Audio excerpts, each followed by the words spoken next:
ওই আমার আল্লাহ আমরা আম্মায় আব্বার কবরের আযাব বন্ধ হইছে নি কন্যা ওই আমার আমরা দাদা দাদির জীবনের গুনাহ মাফ হইছে নি আমরা রে তোমার মায়া লাগেনি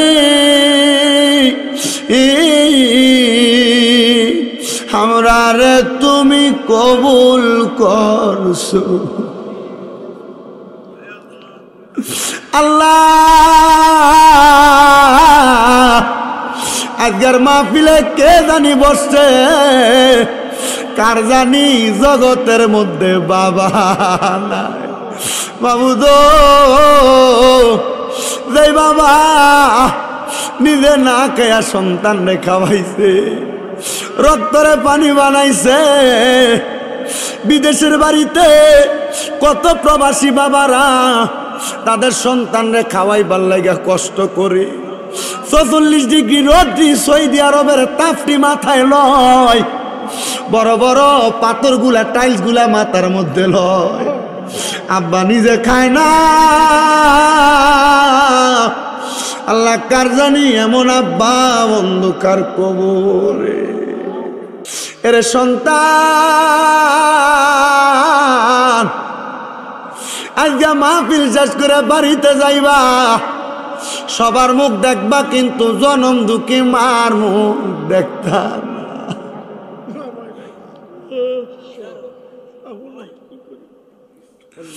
আল্লাহ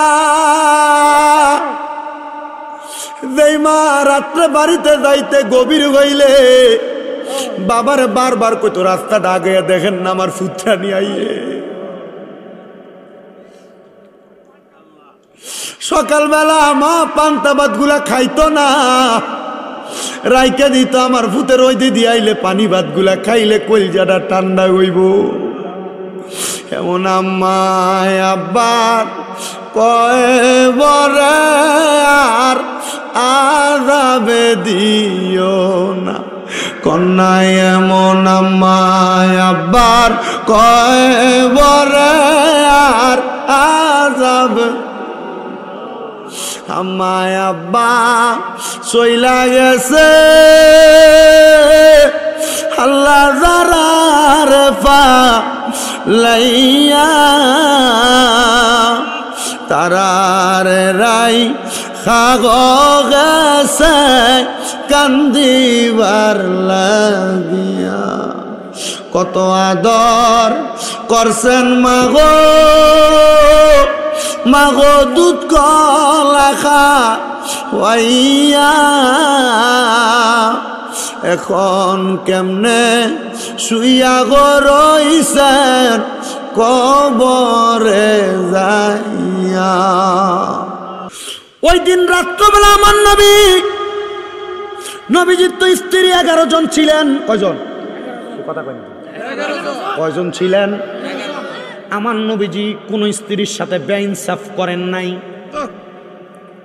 কি করেন নাই বেইনসাফ করেন নাই নবীজি প্রত্যেক স্ত্রীকে সময় দিতেন ওই দিন রাত্রবেলা আমার নবীজি সময় দিতে গেছেন আম্মা জান আয়েশা সিদ্দিকার ঘরে মানে আবু বকর সিদ্দিক রাদিয়াল্লাহু তাআলা আনহুর মেয়ে আমার নবীজি গভীর রজনীতে তাহাজ্জুদ নামাজের ওয়াক্তে নবীজি বিছানা ত্যাগ করে উঠে গেলেন আম্মা জান আয়েশা কয় আমার নবীজি যেই দিন আমি আয়েশার ঘরে আসতেন আমি ঘুমাইতাম না কারণ রহমতের নবীর কলিজায়নি কোনো আঘাত যায় এ মা তোমার স্বামী তোমার কাছে সব সময় থাকে বিদায় তুমি তোমার স্বামীরে ঝাড়ি দিয়া কথা বলো একটু থেকে একটু হইলে অন্যদিকে মুখ ফিরে আসিয়া থাকো একটু থেকে একটু হইলে মাঝখানে কোলবালিশ চলে আসে না গো মা মনে রাখবা আল্লাহর নবী বলেন কোন নারীর প্রতি যদি তার স্বামী রাগ থাকে তাহলে আল্লাহর আযাবের ফেরেশতারা সারা রাত ওই মহিলার লানত দেয় দিনের বেলা হাজার ঝগড়া যদি হয় মনে রাখবা রাত্রবেলা নবী কয় যেন স্বামী স্ত্রীর বালিশ হয় একটা, কিন্তু অন্যদিন বাচ্চা এক সাইডে ঘুমাইতো, জামাই বউ একসাথে ঘুমাইতো, যেদিন ঝগড়া হয় বাচ্চা মাঝখানে।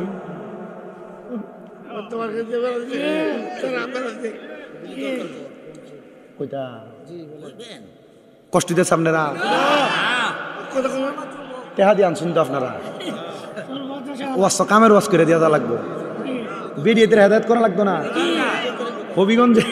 হবিগঞ্জ সদরে এক এলাকাতে ওয়াজন করছি, কালকে আমার ওই মাহফিল কমিটি সালাম ভাইয়ের লগে দেখো হুজুর সবাই বেড়ায় পছন্দই করছে ওয়াজ, কিন্তু বিডিএতে কইছে কি হুজুর আনছে আমরা বইকে গেছে গা। আমি কইলাম প্রত্যেকবার তো বেড়াইতের উপরে ওয়াজ যায়, বেড়াইতে নামাজ পড়ে না, রোজা রাখে না, এটা করে না ওইটা করে না, বিডিএতে যে বেড়াইতের উপর কি অত্যাচারটা করে এটা তো কোনো দরকার আছে, ঠিক আছে না? আবার আপনারা যে ঠিক কন, আপনারা যে বেশি সারাদিন কাম করে, হঠাৎ করে একটা থেকে একটা করতে একটু দেরি হয়ে গেলে আপনি যে ঘুরুম করে ফিট বেড়ে রেখেছেন, এটার বিচার করবো কে? নবী কইছে তোমরা তোমাদের স্ত্রীদের মুখের ভিতরে মারো না, আর আমরা কানে গেলে ছটকো না মারেন, কি কথা কন না কেন? নবীজি বলছেন তোমরা তোমাদের স্ত্রীদের মুখের ভিতরে আহার করিও না, প্রহার করিও না। নবীজি কেন কয় এই স্ত্রী হলো তোমার কাছে অল্প কিছুদিনের মেহমান, আমি আবার এই মেহমানকে আমার কাছে ফিরে আনবো। আপনি যে অমুক মারানি জি করে আপনার বউরে গালি দেন, আল্লাহ নবী কয় তোমরা তোমাদের স্ত্রীদেরকে তার মা বাবার নাম ধরে গালি দিও না। নবীজি কেন? নবী কয় আমি মহিলাদের বাবা। আপনি যখন বেটির মারে গালি দেন, বাপরে গালি দেন, গালি দিয়ে পরে কার উপরে? রসুলের উপরে পরে, আর গালি দিবেন বেটি রে? সাবধান আছে না? তো আপনার জামাইকে আপনার গালি দেয়, আপনারও তো খাইচ্ছত আছে, মানে আপনার খাইচ্ছত কেমন বালা এটাও আপনি আগে দেখছেন, কথা কয় না কেন? নবীজি মহিলাদেরকে পানির সাথে তুলনা দিছে, কার সাথে? ইয়া রাসূলুল্লাহ মহিলাদেরকে কেন পানির সাথে তুলনা দিলেন? নবী বলতেছে এই পানি যেই পাত্রে রাখে এই পাত্রে থাকে, মহিলারা যেন এমন হয় যেই পাত্রে রাখে এই পাত্রে যেন থাকে। নবীজি কেন? বলে স্বামী দুই একটা কথা বলতেই পারে, কথা কয় না? ওই বেরিয়ে কোনো জায়গা নাকি তা উচিত কথা হই না? বেরিয়েতে আসেনি বেরিয়ে ও জায়গা বলো হয় না বলে বেরিয়ে মারহাবা।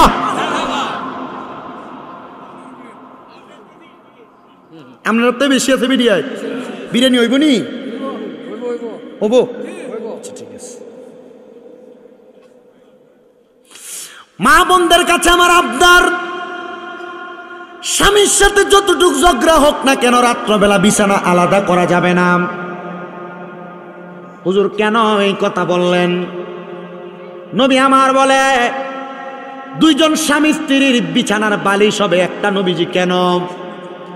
আমার নবী বলতেছেন উম্মত স্বামী স্ত্রী রাত্রবেলা শোয়ার সময় তারা একজন আর একজনের সাথে যত লাইগা লাইগা থাকবে, পৃথিবীর যতটুক খালি জায়গা ফাঁকা জায়গা তাদের লাগার মাঝখানের পরবর্তী জায়গায় থাকবে, আমার আল্লাহ তাআলা পুরাটা খালি জায়গা আল্লাহর রহমত দিয়া ভরপুর করে দেয়। বেটা বুড়ো হয়ে গেছে, এ মনে করছে এর যৌবন শেষ, এর লাগে বউর লোকে থায় না, বেড়ি এক ঘরে থায়, বেড়া আরেক ঘরে থায়, এক লগে থাকবেন, মুহাব্বত তৈরি হবে। কি আল্লাহর নবী কয় এ পুরুষেরা, এ নারীরা, জান্নাত তো তোমরা দেখো নাই, দেখবা কিনা এটা তোমরাই জানো, কিন্তু মনে রাখবা একজন নারী এবং একজন পুরুষকে আমার আল্লাহ তাআলা জান্নাতের মজা, জান্নাতের স্বাদ তাদের বিবাহের পরে দিয়ে দিছে।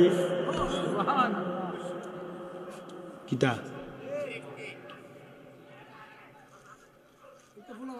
ওই কুত্তা নিরে ধরছে তোরা রে, তোরা একটা কামড় দিলে কুত্তারে আরেকটা বাড়াই দিবি কামড়।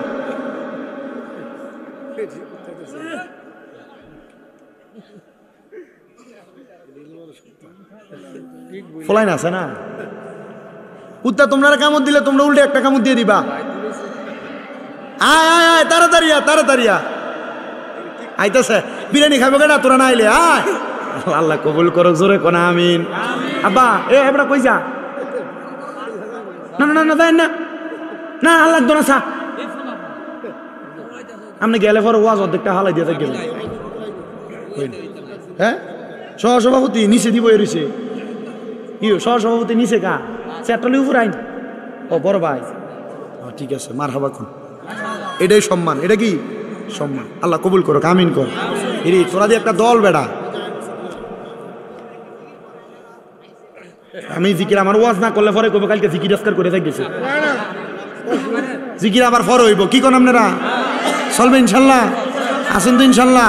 আমি আবার বাড়ির যাওয়ান লাগবো, বহুত দূর থেকে আইছি, কাছের থেকে আইছি, বহুত দূর থেকে আইছি। থাক থাক থাক, আইব আরো আইব ইনশাল্লাহ। আল্লাহ যেন কবুল করে, জোরে কোন আমিন। তাহলে মহিলারা মনে রাখবেন, স্বামীর সাথে যত ঝগড়া হোক না কেন, রাত্রবেলা বালিশ কয়টা? জোরে কন্যা কয়টা? কোন মহিলা যদি স্বামীর সাথে ঝগড়া কইরা, তার স্বামী তাকে ফিজিক্যাল রিলেশনের জন্য মানে সাময়িক মেলামেশা করার জন্য কোন স্বামী তার স্ত্রীকে ডাক দিল, ওই স্ত্রী যদি তার স্বামীর ডাকের মধ্যে সাড়া না দেয়, আল্লাহর নবী বলতেছেন উম্মত, আল্লাহর আযাবের ফেরেশতারা সারা রাত্র ওই মহিলার লানত দেয়, গজব দেয়। এ মা, যত কিছু করেন না কেন স্বামীর সাথে রাত্রবেলা রাগান্বিত থাকা যাবে না। নবীজি বলতেছেন, যদি কোনো মহিলা চুলার মধ্যে গরম ভাত রান্না করতেছে, ভাত উতরে পড়া যাইতেছে, এমন টাইমে তার স্বামী তারে ডাক দিল, এ মহিলা, নবী বলতেছে ভাত যদি উতরে পড়া নষ্ট হয়ে যায়, ওই মহিলার জন্য তার স্বামীর ডাকে সাড়া দেওয়া আগে আবশ্যক।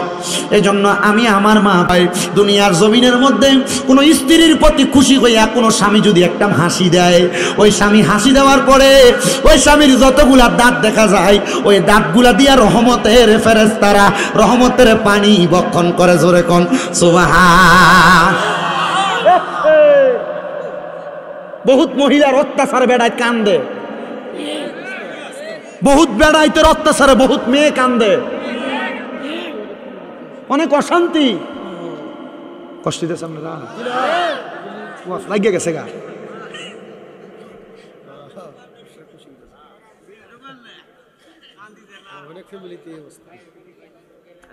আল্লাহুম্মা সাল্লি আলা সাইয়্যিদিনা মুহাম্মদ, আল্লাহুম্মা সাল্লি আলা সাইয়্যিদিনা মুহাম্মদ, নাবিয়ানা নাবিয়ানা মাওলানা মুহাম্মদ, আল্লাহুম্মা সাল্লি আলা সাইয়্যিদিনা মুহাম্মদ, নাবিয়ানা মাওলানা মুহাম্মদ। এবার আসেন আবার বেড়াইতে ধরি। তোমার বউ তোমার সাথে সুন্দর আচরণ করবো কেমনে? তুমি ঘরে যখন আসো সিগারেট খেয়ে মুখের ভিতরে দুর্গন্ধ বানিয়ে ঘরে যাও, কথা কয় না, কথা কয় না।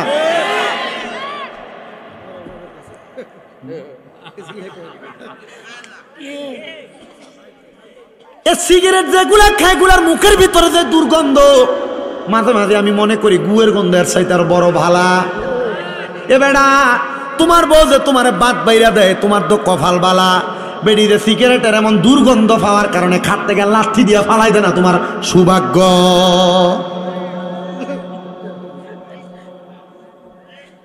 কথা কয় না, ওই ঠিক কিনা?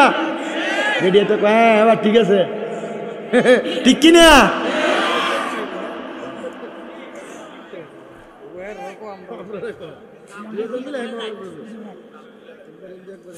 আমার মুসলমান ইমানদারের দল, তুমি যেমন দুর্গন্ধযুক্ত মুখ নিয়ে তোমার স্ত্রীর কাছে যাও, মনে রাখবা তখন তোমার স্ত্রীরা তোমার ভাল লাগে না, তোমার ছোট ভাইরে ভাল লাগে।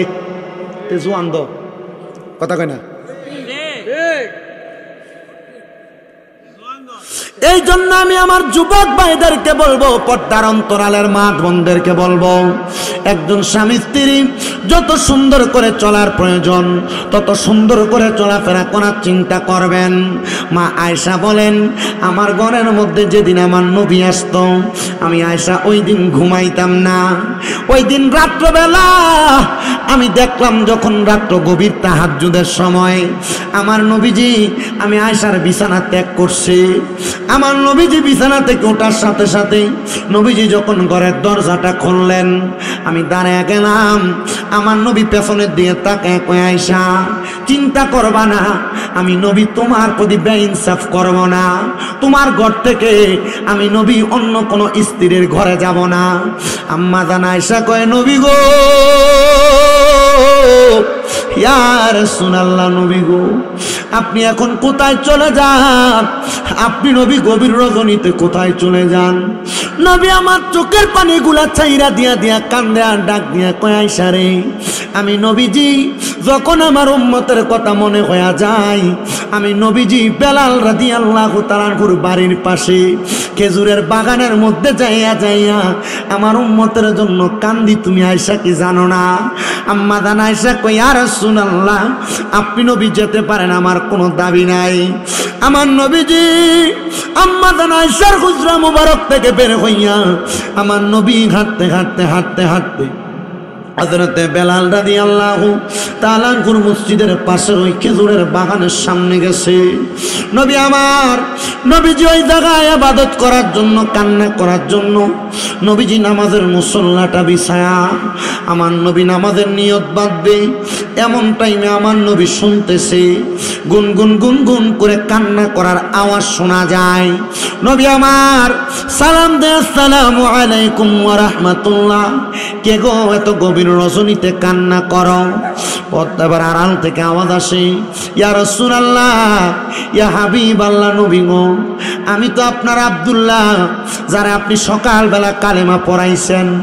এ নবীজি, ও মায়ার নবী, আমি আব্দুল্লাহ, আমার পিতা মাতা আপনার কদমে কোরবান হোক। নবী কয়, আব্দুল্লাহ রে, আয় আয়, আমি নবীর সামনে হাই। আমার নবী ডাক দিয়া কয়, তার যখন আমার সামনে আসতে বললাম, তার কান্নার আওয়াজটা আরো বেড়ে গেছে। কিরে আব্দুল্লাহ, এমন করে কেন কান্দো? আব্দুল্লাহ কয়, ইয়া রাসূলুল্লাহ, বাড়িতে যাওয়ার পর আমার আব্বা জান আমি ইসলাম কবুলের খবর যখন শুনছে, আমার গায়ে জামা কাপড়গুলা পর্যন্ত নিয়ে গেছে। নবী গো, আমি উলঙ্গ অবস্থায় আপনি নবীর সামনে কেমনে আসবো? আমার মা ছোট্ট একটা কাপড় আমারে দিছে, আমি এটা দিয়ে ঢাকনা দিয়ে আসছি গো নবী, কিন্তু এই ছোট কাপড় দিয়া আমি আপনার সামনে দাঁড়াইতে পারবো না, আমার লজ্জা লাগে। আমার নবীজির শরীর মুবারকের শীতের বেলা নবীজির চাদর মুবারক নবী পিঠ থেকে খুইলা আব্দুল্লাহরে দিয়া দিছে, নে গায়ে লাগা। আব্দুলুজ্জা নিচের অংশটা ঢাকনা দিছে। এ আব্দুল্লাহ সামনে আয়। ইয়া রাসূলুল্লাহ, আমার এক অংশ না ঢাকনা দিছি গো নবী। ও মায়ার নবী, আপনার সামনে আমি আসতাম গো।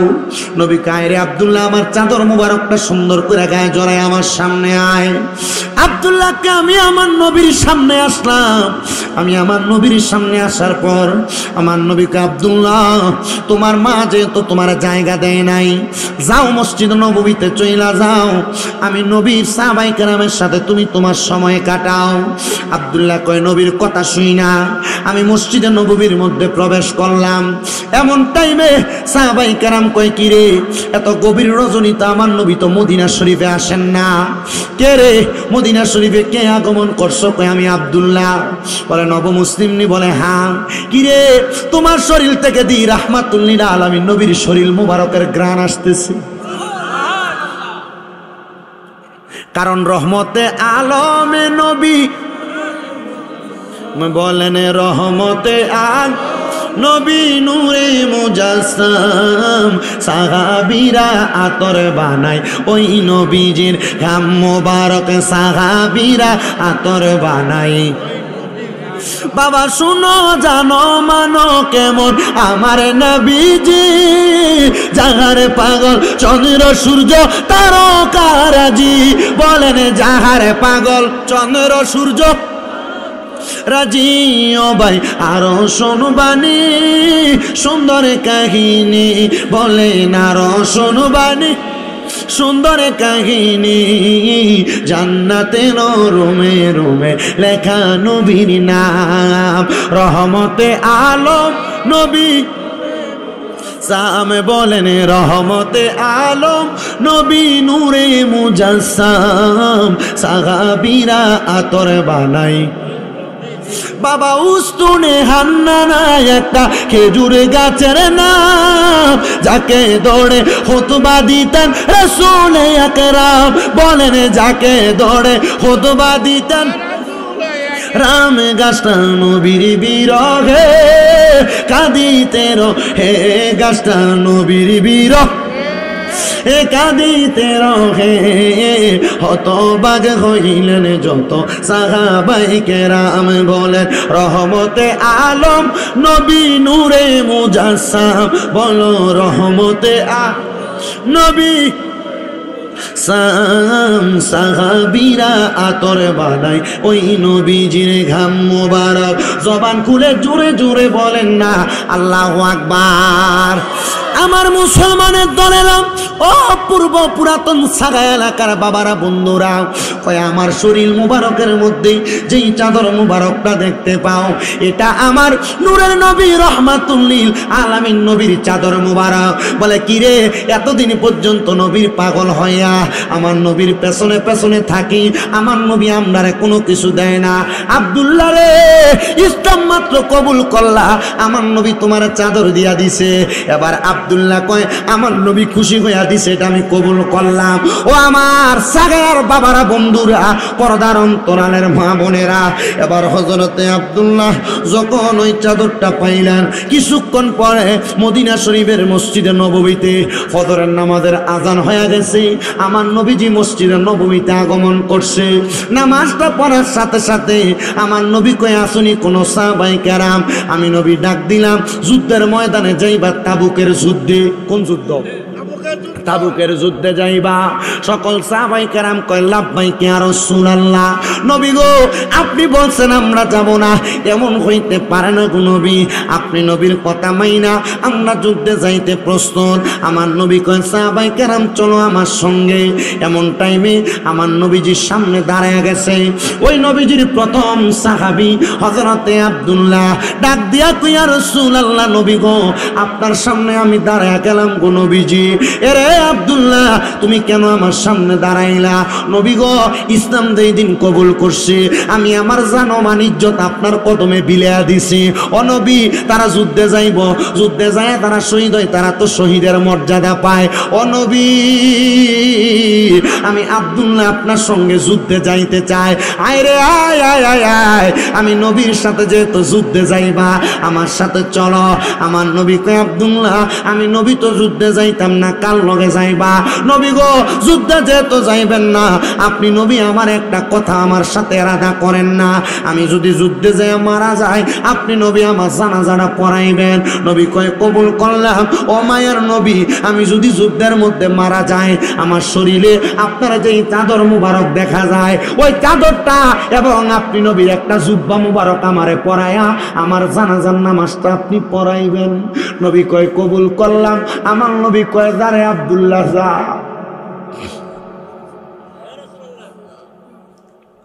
হযরত আব্দুল্লাহ যুদ্ধে গেছে। নবীজি ডাক দিয়া কয় তুমি যেহেতু বলছো আমি দয়ার নবীজির পাঞ্জাবি মুবারক জুব্বা মুবারক পরবা, নবীজির শরীর মুবারক থেকে নবীর জুব্বা মুবারক খুইলাম। আব্দুল্লাহরে পরাইয়া দিছে, যা এটা তোর যুদ্ধের লেবাস। আব্দুল্লাহ লেবাস লাগাইয়া যুদ্ধের ময়দানে যায় যুদ্ধ করবে। আল্লাহর কি কুদরতের খেলা, ওই জায়গার মধ্যে হযরত আব্দুল্লাহর ইন্তেকাল, শহীদ হয়ে গেছে। তারা আনা হইল মদিনায়, হযরত আব্দুল্লাহরে কাফন দিবে।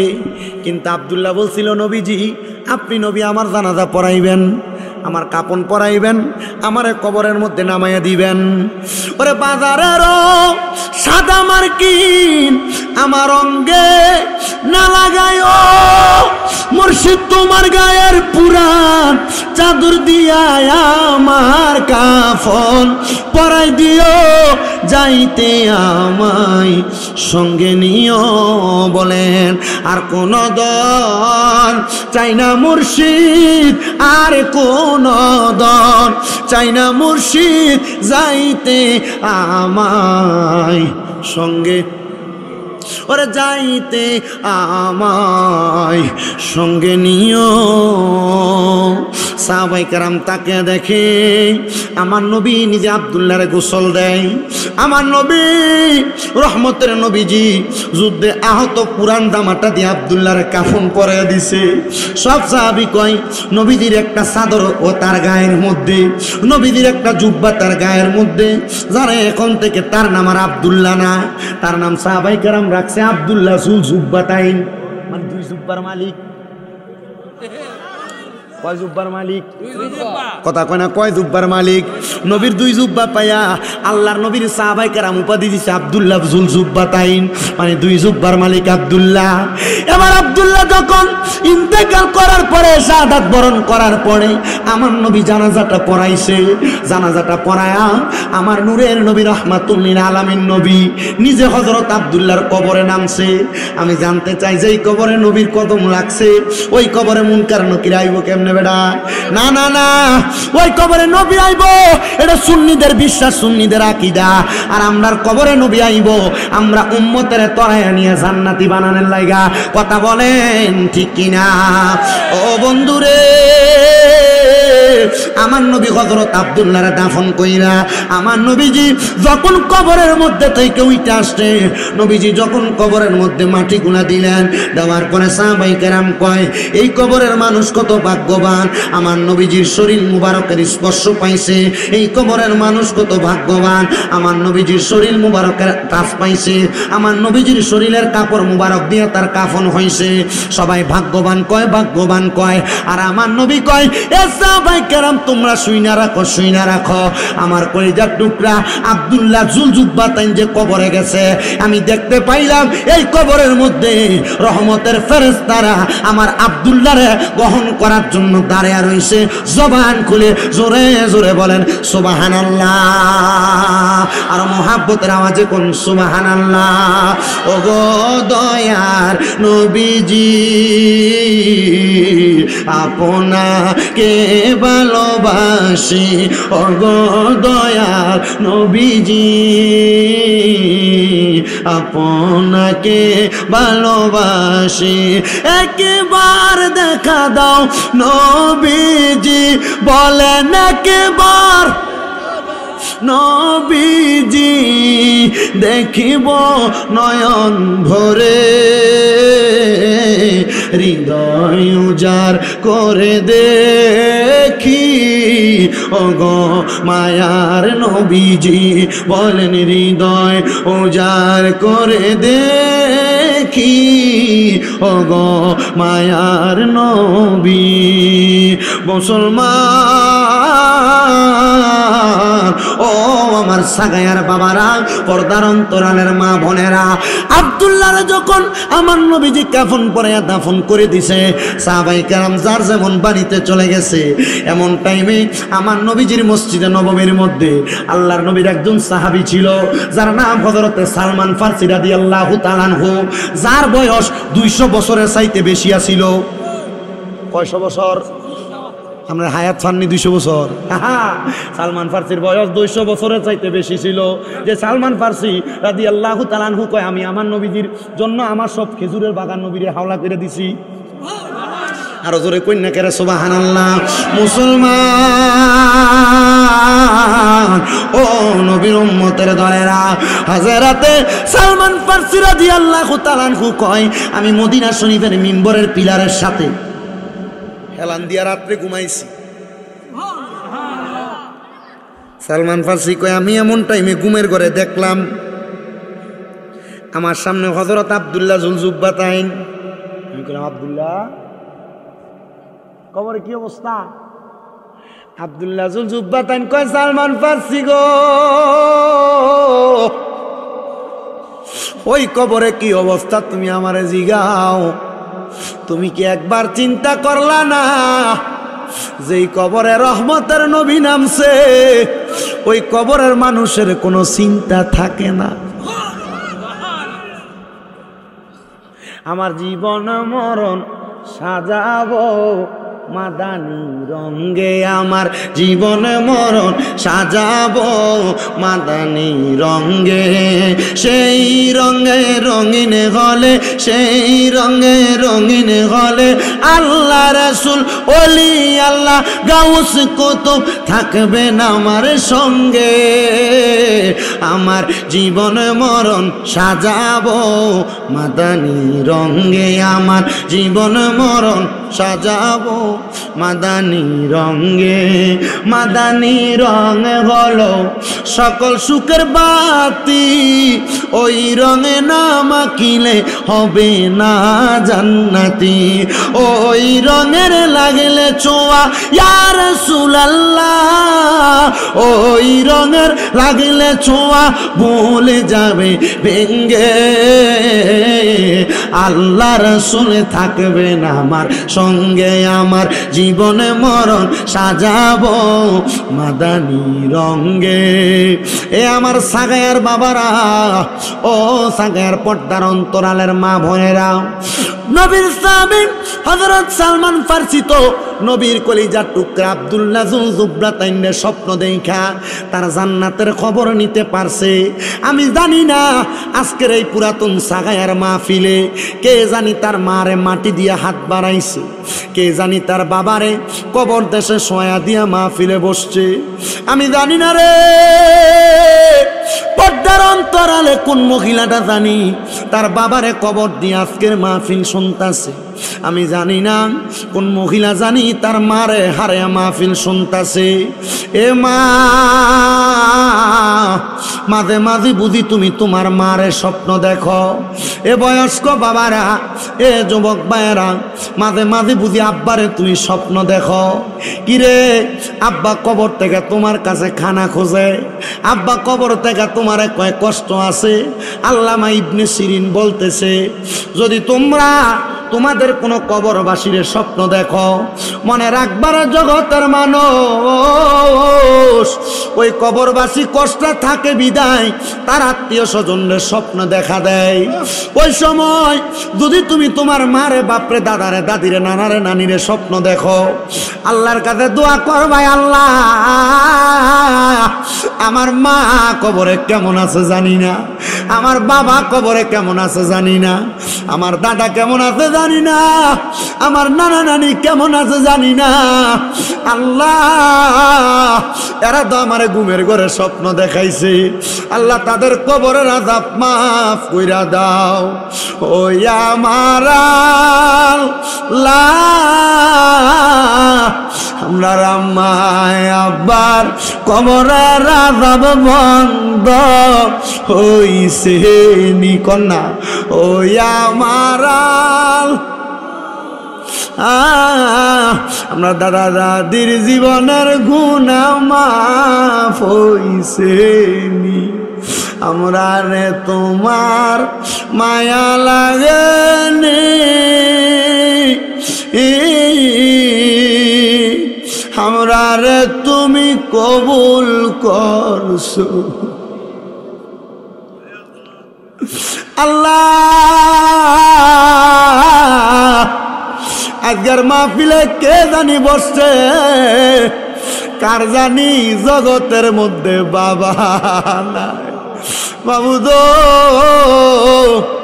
যে বাবা নিজে না খেয়া সন্তান রে খাওয়াইছে রক্তরে পানি বানাইছে বিদেশের বাড়িতে কত প্রবাসী বাবারা তাদের সন্তানরে খাওয়াইবার লাগা কষ্ট করে ৪৪ ডিগ্রি রোদ্রি সৌদি আরবের তাপটি মাথায় লয় বড় বড় পাথর গুলা টাইলস গুলা মাথার মধ্যে লয় আব্বা নিজে খায় না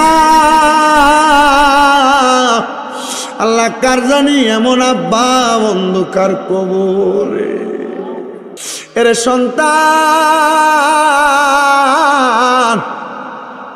আজকে মাহফিল শেষ করে বাড়িতে যাইবা সবার মুখ দেখবা কিন্তু জনম দুঃখী মার মুখ দেখতাম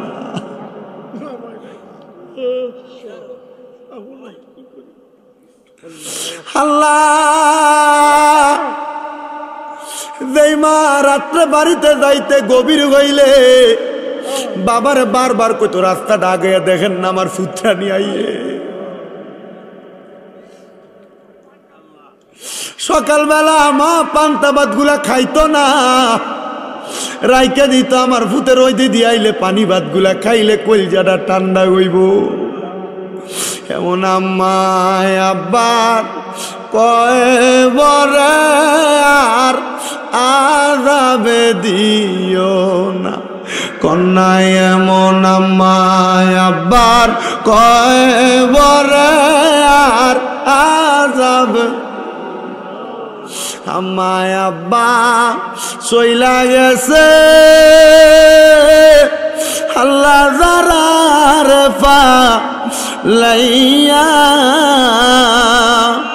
তারার রাই খাগ গেছে কান্দিবার লাগিয়া। কত আদর করছেন মাগো, মাগো দুধ কলা খাওয়াইয়া, এখন কেমনে শুইয়া গো রইছেন কবরে যাইয়া।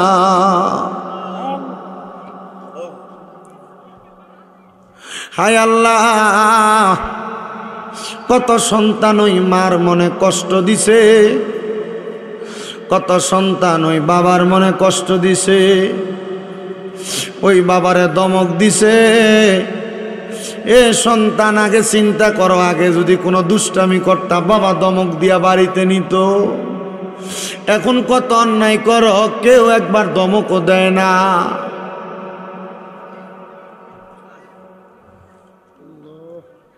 আজকে পর্দার অন্তরালে কত মাইয়া সাগে আর মাহফিলে আসছে, অন্য বছর বাবার বাড়িতে আসলে বাড়িতে আইলে আব্বারে দেখছে, আজকে আব্বা নাই। বাড়িতে আসলে মারে দেখছে, আজকে তার আর মা নাই। কিরে আব্বারা, চোখের পানি বুঝি তোমার পরে,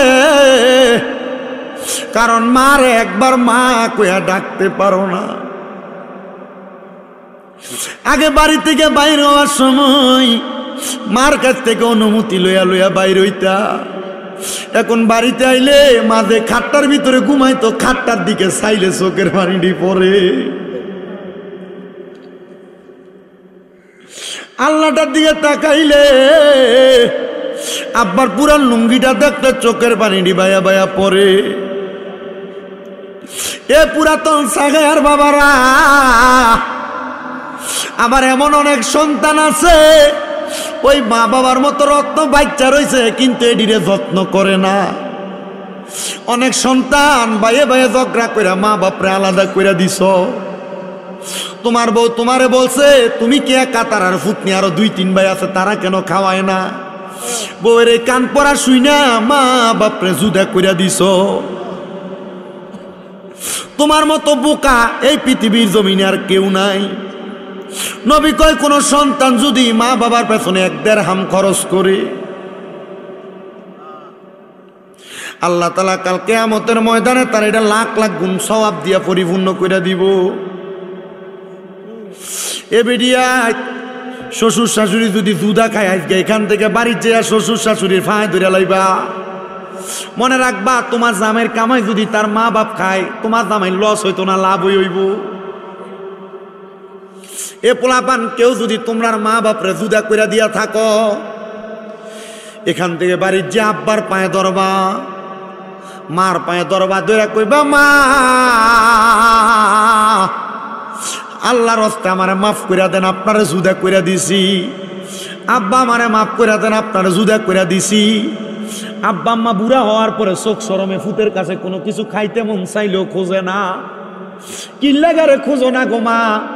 মা বাপ কয় খুঁজদম কেমনে? ফুতে যদি চাইলে একটা ধমক দেয়, এই জন্য আমি খুঁজি না। এটা কিয়ামতের আলামত। নবী কয় কিয়ামতের আগে মা বাপ ফুতেরে বড় ডরাইব। নবী গো কেন ডরাইব? আমার নবী কয় মা বাপ সন্তানের কামাই খাবো, এই জন্য ডরাইব।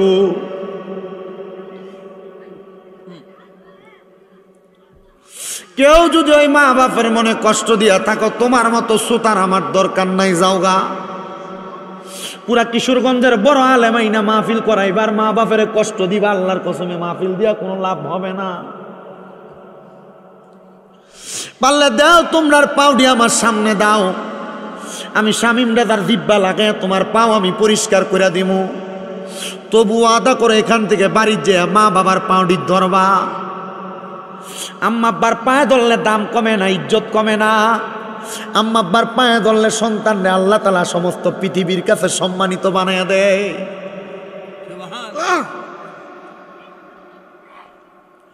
আজকের মাহফিল কবুল হবে কি হবে না এটার গ্যারান্টি কেউ দিতে পারবে না। তবে আমি শামীম দাদা একটা গ্যারান্টি দিয়া যাই, আগামীকালকে যদি দেখো এই সাগাইয়ার কোনো দোকানে বৈশা কোনো বয়স্ক মানুষ কয় হ্যাঁ ওই ফুল আইয়া ওয়াজ করে দেওয়া যাওয়ার কারণে আমার ফুতে রাত্রবেলা যায় আমার পায়ে ধরে মাপ চাইছে, মনে করবা মাহফিল কাম হইছে। কোন মহিলা একজন আরেকজনে যদি কয় হ্যাঁ আমার ফুতে আমার পায়ে ধরে মাপ চাইছে, মনে করবা মাহফিল কবুল হয়ে গেছে গা। অনেকে চিন্তা করে হুজুর আমি মা বাপের পায়ে ধরে মাপ চামু দূরের কথা, 2 ঈদে তো মা বাপের পায়ে ধরে সালামই আমি করি না। আরে সালাম করা না, সালাম করা না, মাঝে মাঝে সুযোগ পাইলে আম্মা আব্বার পায়ের মধ্যে সুমা দিবা। কেন? আম্মা আব্বার পায়ে সুমা দিলে জান্নাতের চৌকাঠে সুমা দেওয়ানের সওয়াব পাওয়া যায়। মাদ্রাসায় ক্লাস 6-7 যখন পড়ি ওয়াজে শুনছি মা বাবার পায়ে সুমা দিলে আল্লাহ, মা বাবার পায়ের কাছে ছোট হইলে আল্লাহ সমস্ত জগতের কাছে বড় বানাইয়া দেয়। আম্মা আব্বার পায়ের মধ্যে ওই দিন রাত্রে যায় সুমা দিছি, আল্লাহ আমারে যে সম্মান দিছে আমি এই সম্মান পাওয়ার যোগ্য না।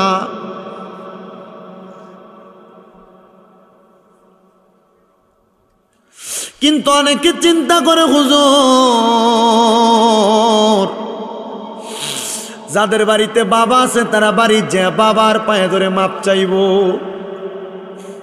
রে তোমার কথা হৃদয় মাঝে পড়ছে বারে বারে,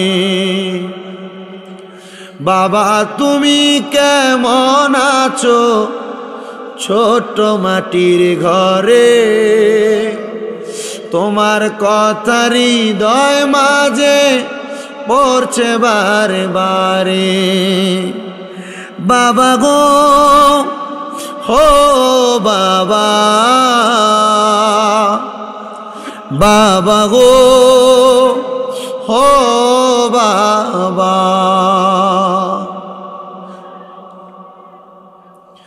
দরজাটা খুলতে খেয়ে যাই ধোকা,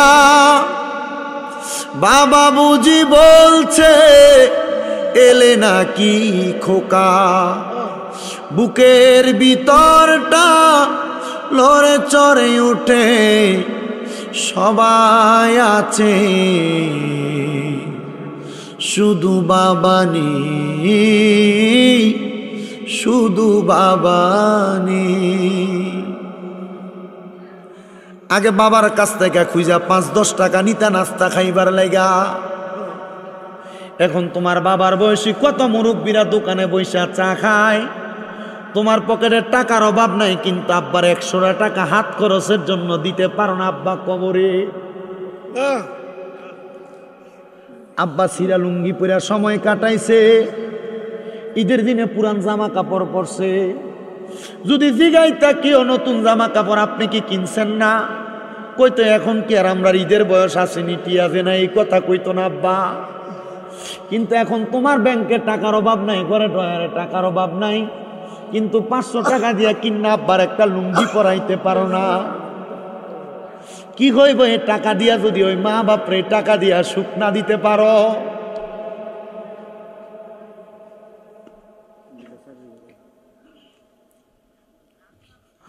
তুমি সন্তান থাকতে তোমার মা মানুষের বাড়িতে কাম কইরা কইরা ভাত খায়, মানুষের কাছে খুইজা খুইজা খায়, মায়ের কাপড়ের আসলাটা ছিঁড়া যাইতো, মা জননী কাপড়ের আসলায় 10-5 টাকা বাইন্দা রাখতো, তোমারে দিত, নতুন জামা কাপড় মা কিনতো না।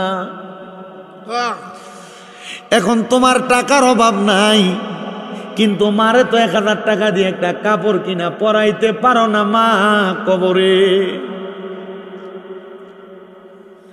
কেমনে রে ওই মারে বুড়া বেড়ি কইয়া ডাক দাও? আমার নবী না কইছে ওই মার পায়ের নিচে বেহেশত।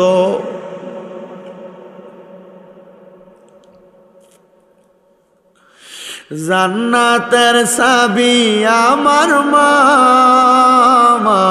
গো, জান্নাতের চাবি আমার মা। ওরে মা যার বেঁচে নাই তার মতো দুঃখী নাই,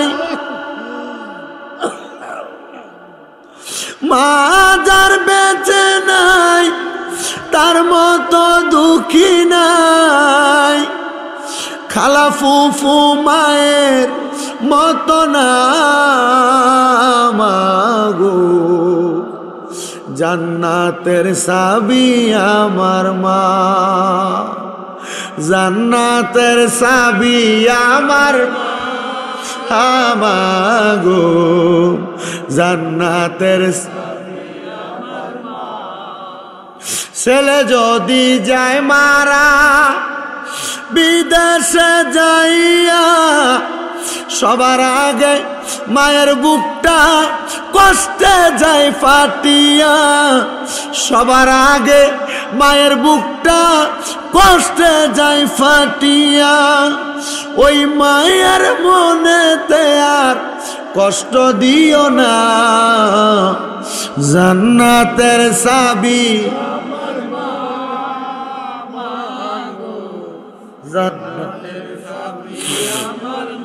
জান্নাতের চাবি আমার মা গো, জান্নাতের।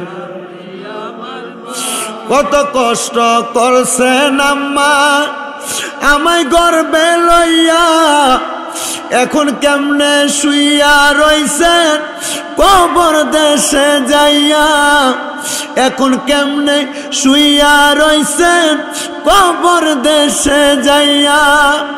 সন্তানের কষ্ট মাগো কেউ তো বুঝে না, জান্নাতের চাবি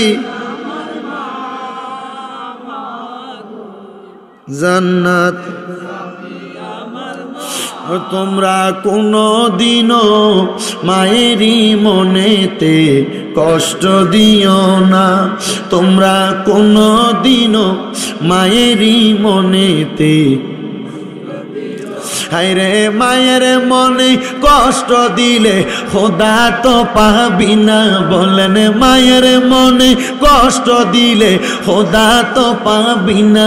তোমরা কোনো দিনও মায়েরই মনেতে কষ্ট দিও না, তোমরা কোনো দিনও মায়েরই মনেতে কষ্ট। কত পাপী আছে যে মাকে কষ্ট দেয়, মায়ের মনে কষ্ট দিয়ে অভিশাপ নেই। হায়রে মায়ের মনে কষ্ট দিলে কষ্ট পায় রাব্বানা, বলেন মায়ের মনে কষ্ট দিলে কষ্ট পায় রাব্বানা। তোমরা কোনো দিনও মায়েরই মনেতে কষ্ট দিও না, তোমরা কোনো দিনও মায়েরই মনেতে। কত ছেলে শাশুড়ি পেয়ে মাকে ভুলে যায়, বেশি বেশি শ্বশুর বাড়ি ছেলে চলে যায়। হায়রে মা সারা দুনিয়াই তোরে ভালো কেউ বাসে না, বলেন মা সারা দুনিয়াই তোরে ভালো কেউ বাসে না। তোমরা কোনো দিনও মায়েরই মনেতে কষ্ট দিও না, তোমরা কোনো দিনও মায়েরই মনেতে কষ্ট। আল্লাহর কাছে দোয়া করি, আল্লাহ এই পুরাতন সাগায়ার যত সন্তানের মা কবরে, বাবা কবরে, দাদা কবরে, দাদি কবরে, নানা নানি বংশের মানুষ কবরে, আজকের মাহফিলের উসিলায় নূর নবী রহমাতুল লিল আলামিন নবীর উসিলায় তাদের প্রত্যেকের কবর